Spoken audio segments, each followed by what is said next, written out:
Meu nome é Luiz Augusto Pereira, eu sou médico e advogado, nasci em 14 de 8 de 1948, em Porto Alegre, na Beneficência Portuguesa.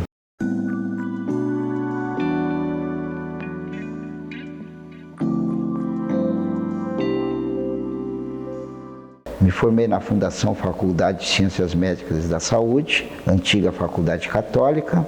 Naquela época, por incrível que pareça, não se tinha nem noção do que era um vírus. A tuberculose sempre foi a peste, uma peste, e que até 1940 não tinha tratamento nenhum para a tuberculose. Então a tuberculose era simplesmente tratada com boa alimentação, isolamento, sol e boa ventilação. E aí se criaram no mundo inteiro os sanatórios, e que eram praticamente um local de confinamento. A grande preocupação que se tinha no passado, porque não tinha nenhuma família que não tinha um caso de morte por tuberculose, porque não tinha tratamento. O bacilo de Koch foi identificado, mesmo assim não se fez o tratamento, não se tinha vacina. E só com a evolução da ciência é que a humanidade conseguiu controlar. Bom, voltando para a minha formação, eu sempre me dediquei muito à cirurgia vascular. Eu sou cirurgião vascular, fiz a minha formação em São Paulo, retornei de São Paulo e passei a trabalhar no Pronto-Socorro Municipal de Porto Alegre, onde fui cirurgião durante 35 anos. Lá fiz grandes amigos, conheci grandes pessoas e também tive a oportunidade de ser professor da Universidade de Caxias do Sul, onde também lecionei por mais de 30 anos técnica operatória. Deixei grandes amigos, hoje médicos, enfermeiros, enfim, pessoas que ajudam a contribuir para uma sociedade melhor. Eu me formei em Direito em 1986, na Pontifícia Universidade Católica, na PUC, e me dediquei ao estudo do Direito e Medicina. A experiência que eu tive de tuberculose, porque desde pequeno, o meu pai era o cirurgião-chefe, Dr. Arthur Oscar Garcia Pereira, cirurgião-chefe do Sanatório Belém, aonde ele operava, junto com o Dr. Demóstenes Cunz Pinto, um outro grande cirurgião. E eu tive a oportunidade, mesmo antes de ser estudante de medicina, de frequentar o hospital. Também aqui, o meu hospital escola foi a Santa Casa. Então, como eu me formei na Católica, eu desde os primeiros meses, em 1974, eu me formei na Fundação Faculdade Católica de Medicina. Com relação à medicina em si, eu quero dizer o seguinte, que eu provenho de uma família ligada à área da saúde, principalmente por parte dos Pereira. O meu bisavô, comendador Manuel Pereira, veio de Portugal e já em 1870 ele já participava em Porto Alegre de obras sociais. O meu bisavô se envolveu bastante também com a construção do Hospital São Francisco, do início ao fim, de 1925 a 1930. Mas a maior obra dele foi ter conseguido formar 2 filhos médicos. Pelo menos é assim que penso. O Manuel Pereira Filho e o Oscar Pereira. Todos os 2 referenciados em Porto Alegre, um com o nome de um hospital, o Hospital Pereira Filho, Pavilhão Pereira Filho, porque ele foi o seu idealizador. Ele foi quando o diretor do Serviço Nacional de Tuberculose, foi quem incentivou a criação desse pavilhão, assim como diversos outros pavilhões durante o período que ele esteve praticamente como ministro junto com Getúlio Vargas, que o levou para o Rio de Janeiro para esta função. E também a questão específica da Santa Casa, o meu bisavô, no caso o Manuel Pereira, tinha uma enfermaria de dermatologia, enfermaria 26, chamada Comendador Manuel Pereira, onde muitos médicos passaram, e eu também tive a grata satisfação de passar por essa enfermaria. É o Sanatório Belém. Apesar que o Pavilhão Pereira Filho tem tudo a ver, não só com o Pereira Filho, mas também com o meu pai, Arthur Pereira. Porque o Arthur Pereira, era um dos 4 auxiliares de Fernando Carneiro, um ícone daqui. Quem eram os quatro? Os quatro eram o Arthur Pereira, o Nelson Porto, o Palombini e o Chaeb. O comendador Manuel Pereira, ele fez um laboratório. Não era um laboratório, era mais que um laboratório, era um instituto de pesquisa, laboratório e farmácia também. Era uma indústria. Ele fazia os exames para a Santa Casa totalmente gratuito e nesse laboratório, Laboratório Pereira Filho, muitos professores desenvolveram teses ali, inclusive da tuberculose, sobre o bacilo da tuberculose. Quem, assim que eu me lembro, que através de pesquisa, Francisco Marques Pereira, conhecido como Chicão, foi diretor da faculdade, a Maria Clara, Mariano da Rocha, o próprio Mariano da Rocha fez uma tese dele sobre o parasita da tuberculose, sobre o BCG. Como ele retornou do Rio de Janeiro, de Manguinhos, onde foi aluno lá do Oswaldo Cruz, foi aluno também do Antônio Cardoso Fontes, ele criou, do lado do laboratório, um dispensário chamado Antônio Cardoso Fontes, aonde distribuía a vacina do BCG de forma gratuita. Isso tem fotografia, tem documentos e tal, é um momento histórico, vamos dizer assim. E era só ele, não sei se era só ele, mas ele distribuía. Porque é preciso relembrar que a tuberculose ainda é preocupante no mundo inteiro. Que o bacilo de Koch é um bacilo oportunista. Então, se ele pega alguém que está com as defesas fracas, por exemplo, alguém que é portador do vírus de HIV ou de um outro vírus, ele aproveita e se instala. E ele atua silenciosamente. Então, e os remédios, hoje, se cura uma tuberculose, com 6 meses de tratamento se cura a tuberculose. Mas tem que tomar o remédio direitinho. E mesmo atualmente, o remédio é um pouco tóxico, dá um mal-estar, as pessoas pensam que já estão curadas, param de tomar. Eu não sou especialista. E a tuberculose mata no Brasil milhares de pessoas por ano. Ah, mas não é de tuberculose, é de desnutrição. É desnutrição, junto com infecção, junto com isso, e a tuberculose está ali presente. E ela contamina facilmente, principalmente pelas gotículas, né?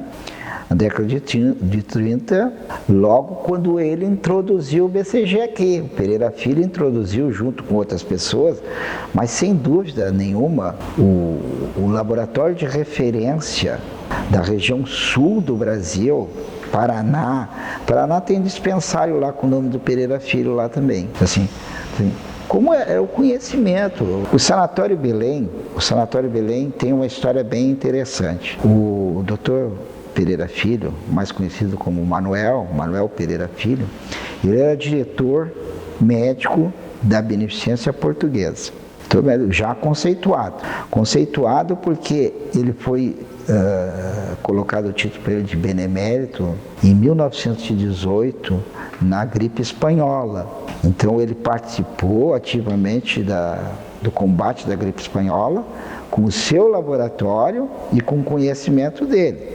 A mesa da Beneficência Portuguesa que ampliasse os leitos para tuberculose. E a mesa que ele fazia parte não aceitou. Não aceitou porque a tuberculose em 18 ainda era muito discriminatória.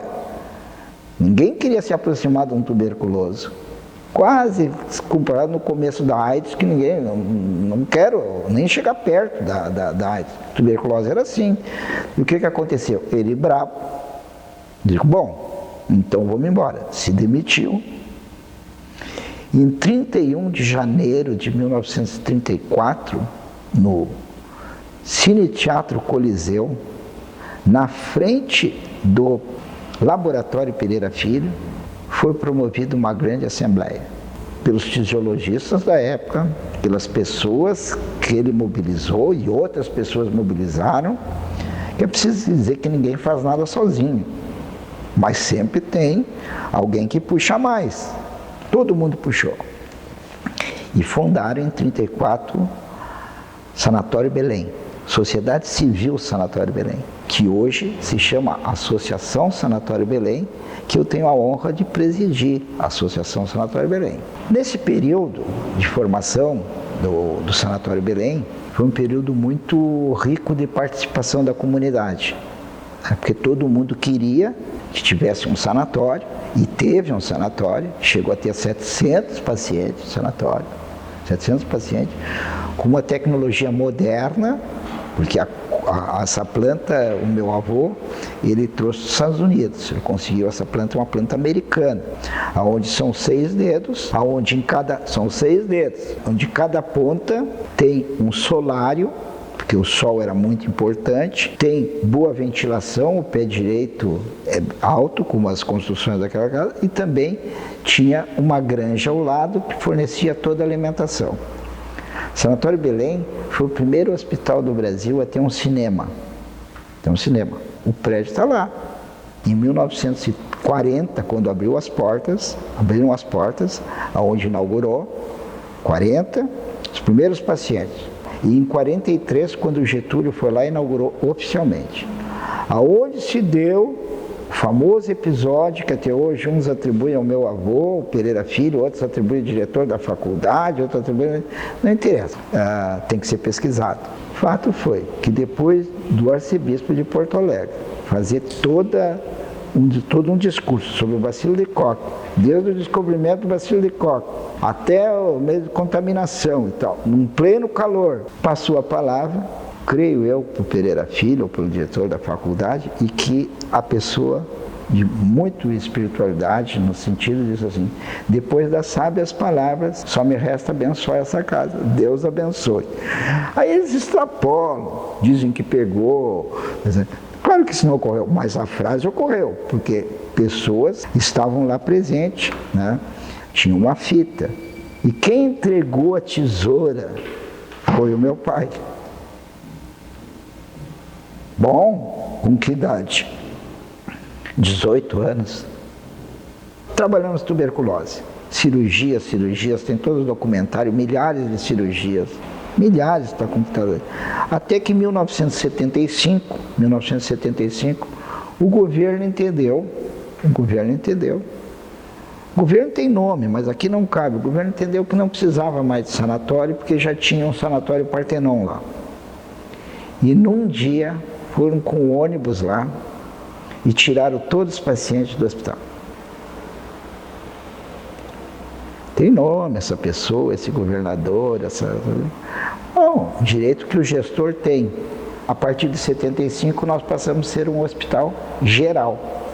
1975. Eu me formei em 74. Em 74 eu já estava trabalhando com os tuberculosos lá. Por isso que eu acompanhei bem essa questão da tuberculose. Pelo menos como estudante e depois como médico. E essa mudança de 75 até maio de 2017, nós atendemos o Sistema Único de Saúde. Fomos obrigados, em maio de 2017, a encerrar as atividades. Não é fechar o hospital. O hospital atendeu milhares e milhares de pessoas, né? Na área de neurocirurgia, na área da cirurgia vascular, na área da dependência química. Chegamos a ter mais de 100 leitos lá, a maioria do Sistema Único de Saúde. Na área da traumatologia, lamentavelmente, esse recurso não ficou mais disponível àquela comunidade de Belém Velho, que ele está situado ali na Avenida Oscar Pereira, 8.300. Então, nós estamos aqui muito satisfeitos de poder participar de uma exposição sobre tuberculose, que tem o fim não só de resgatar a história, mas um fim educativo. Não falei ainda, né, de 2007, ter sido eleito conselheiro titular da Academia Sul-Rio-Grandense de Medicina. Porque a história se engana. Eu estou na presença de duas historiadoras. A história não é passado. A história é passado olhando sempre o futuro. Sem história não tem futuro. da vida associativa e do sindicato. Mas, porém, só no Conselho Regional de Medicina é que eu foquei a minha atividade mais direta. Então, quando eu entrei no Conselho Regional de Medicina, nós concorremos a uma chapa composta por 40 membros, né? De imediato, eu comecei a aprender, vamos dizer, o que era o conselho mesmo, porque foi em 1993 que nós entramos. Eu já tinha formação de advogado, já era um médico conhecido. Aí conheci as pessoas, me colocaram de secretário do CREMES. Um encargo. Comecei com um encargo, quer dizer, normalmente o sujeito vai primeiro conselheiro, vai, fica lá, não querem um cargo, mas me botaram no segundo secretário. Fiquei 5 anos segundo secretário, interagi bastante. Depois teve outro processo eleitoral. Aí eu fui eleito com um grupo de 40, aí me transformei em vice-presidente. Fui vice-presidente do Conselho durante 7 anos. O presidente do Conselho Regional de Medicina, terminou a minha gestão, terminou o seguinte, logo no mês de março eu fui indicado para ser presidente da Fundação de Ciência e Tecnologia do Estado do Rio Grande do Sul. Criamos um memorial da Cientec que não existia e está lá, apesar que a organização, os governos resolveram extinguir a Cientec, mas está lá o memorial, né? Está lá o memorial, né, para quem quiser ver. Também eu fui eleito para ser vice-presidente da ABIPT, Associação Brasileira de Instituto de Pesquisa, responsável pelo Paraná, Rio Grande do Sul e Santa Catarina. Como fazer a prevenção da tuberculose e não precisar usar medicamento?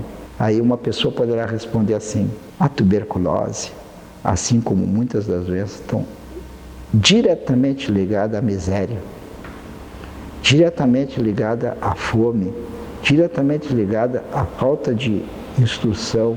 Então, é isso que nós temos que fazer, contribuir para ajudar as pessoas a acharem o seu caminho. E tem muita gente boa. Mas não adianta o conhecimento estar fechado dentro de um livro, ou estar na casa dele lá. Esse conhecimento, eu estou dando a minha opinião, ele tem que ser extravasado para alguém pegar. Alguém tem que pegar aquilo ali e coloque no bolso, coloque no coração e faça alguma mudança, porque quem não mudar, quem não se adequar ao mundo, o mundo vai atropelar. E nós médicos, qualquer pessoa pode ajudar, mas por isso eu sempre agradeço. A medicina é a profissão que propicia tu ajudar com efetividade, com eficácia, o maior número de pessoas. Tá bom?